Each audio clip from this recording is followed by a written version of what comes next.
welcome back to my channel. My name is Holly. This is She Reads. We are in the middle of Hollyween, where I'm uploading a different scary video for every single day this month. I've been having so much fun doing it, and this next week is going to be even more amazing because I have decided to participate in Spookathon this year.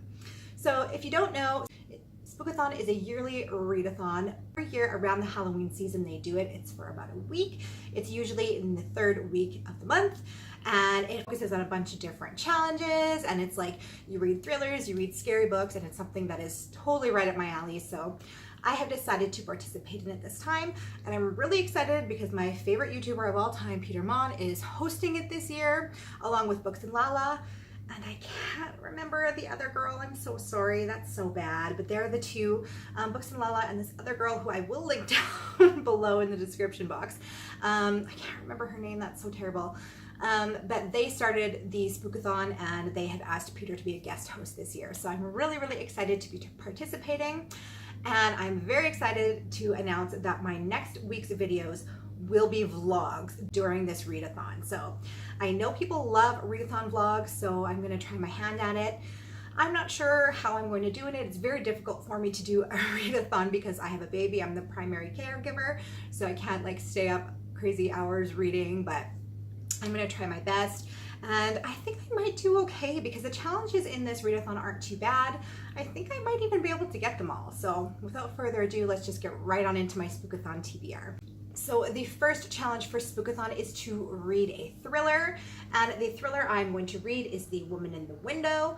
This follows a recluse who lives alone, and she is kind of spying on her new neighbors as they move in, and she witnesses something happen in the neighborhood. I'm not sure if it's to them or if it's to somebody else in the neighborhood. I'm pretty sure it's to them, and from the sounds of it, I think it might be maybe she witnesses a murder. But in any case, she starts to kind of question her own sanity and whether or not this really happened. And I imagine some sort of like scariness. Maybe somebody saw her see this. I'm not sure, but this has been getting rave reviews. This book has been doing really, really well on BookTube and outside of it as well. So I'm excited to give this one a shot. The next book that I'm going to read is going to be on audiobook. I made sure this time to get some books on audiobook because I know that I'm not going to be able to like sit there and do a bunch of physical reads and read a whole bunch of books in 1 week. It's just not going to happen. I just don't have the time to do that. But I drive a lot and I take my son for walks a lot, so I listen to a lot of audiobooks. So I made sure to get a couple of books this time that will fit in with my Spookathon challenges, and the first one is to read a book with purple on the cover. So for that I chose Agatha Christie's The Pale Horse, and as you can see there is quite a bit of purple on the cover there. And the synopsis for that one says, "Wickedness, such wickedness. The dying woman turned to Father Gorman with agony in her eyes. Stopped. It must be stopped. You will." The priest spoke with reassuring authority. "I will do what is necessary. You can trust me." Father Gorman tucked the list of names she had given him into his shoe. It was a meaningless list. The names were of people who had nothing in common. On his way home, Father Gorman was murdered. But the police found the list, and when Mark Easterbrook comes to inquire into the circumstances of the people listed, he began to discover a connection between them and an ominous pattern. Every name of that list was either already dead or, he suspected, marked for murder. So that one sounds awesome. I love like creepy, scary, classic mysteries, especially Agatha Christie. Love that for this time of year. The next challenge is to read a book not set in the current time period. So I'm going to be picking up this classic, Frankenstein. I mean, there's not much more I can say about it other than it's Frankenstein, it's a classic. I guess I probably could use this one to justify the purple cover as well, but I'm going to try and do a different book for each cover. But I guess if worse comes to worse, I could fulfill all my challenges with this book as well. The next challenge is to read a book with a spooky word in the title, and I guess Frankenstein could also be used for that challenge. Really, I could probably just use Frankenstein to get all of these challenges, but like I said, I want to try and do a different book for each one. So this one I'm going to be reading is Her Every Fear by Peter Swanson, and fear is obviously the spooky word there. So this one says, following a brutal attack by her ex-boyfriend, Kate Pretty makes an uncharacteristically bold decision after her cousin, Corbin Dell, suggests a temporary apartment swap. This kind of reminds me of The Apartment that I read last month, which I absolutely loved.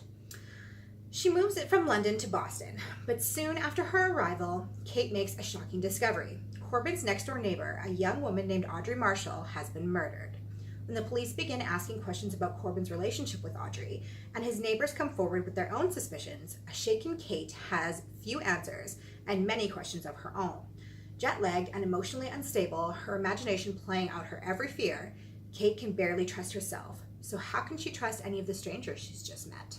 I really have a lot of thrillers here, like a lot of mysteries. I'm really excited about this. And the last challenge of this readathon is to read a book with pictures. And for this one, I'm going to be reading this book with my son. And this one is Curious George Goes to a Costume Party.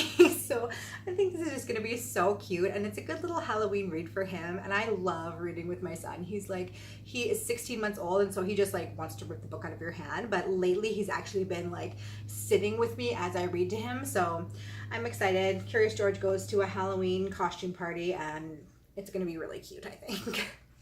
Well, you guys, let me know in the comments down below if you are going to be joining the Spookathon Readathon. I believe it goes from the 15th to the 21st, I think. Don't quote me on it. I'll have it listed down in the description box below for sure, though. Let me know if you're planning on participating and what your TBR is for Spookathon.